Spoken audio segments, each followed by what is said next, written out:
রাধে রাধে। আজ রাখি পড়ানোর পর আমাদের সব বোনেদের দাদার কাছে একটা আবদার ছিল কি আমরা আজকে বত্তির বিলে ঘুরতে যাব। তো আমরা তাড়াতাড়ি করে সবাই চলে এলাম রেডি হয়ে। আর আমাদের দাদা আমাদের জন্য আগে থেকেই একটা নৌকা বুকিং করে রেখেছিল, তাতে করেই আমরা আজকে সারা বত্তির বিলটা ঘুরলাম। কিন্তু একটু মন খারাপ লাগছিল যেটা সকাল সকাল আসলে সারা বিলটা শাপলা ফুল দেখতে পেতাম।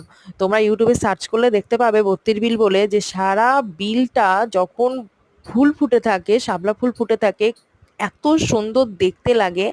এখনো সুন্দর লাগছে, তবে ওই দৃশ্যটা জাস্ট অসম, অপূর্ব দৃশ্য সেটা।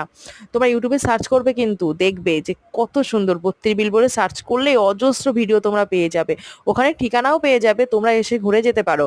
খুব ভালো লাগবে, বিশ্বাস করো। এত সুন্দর দৃশ্য।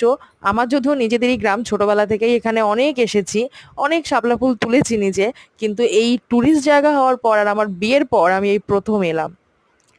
মানে এত কাছাকাছি তবু এত দেরি করে এলাম। তোমরা আবার দেরি করো না, তোমরা ইউটিউব থেকে সার্চ করে চলে এসো। ঠিকানা ঠিকানা সব দেওয়া আছে ওখানে। আমার নিজের ভিডিও নেই, অন্যের ভিডিও থেকে দেখতে হবে।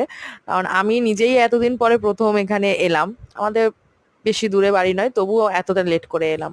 কিন্তু তোমরা দেরি করো না, চলে এসো তাড়াতাড়ি বন্ধুরা, খুব সুন্দর লাগবে। আমি ঠিকানা দিলাম না, ইউটিউবে সার্চ করলে তোমরা ঠিকানা ঠিকানা সব পেয়ে যাবে। তো টাটা, তাড়াতাড়ি চলে এসো দেখতে।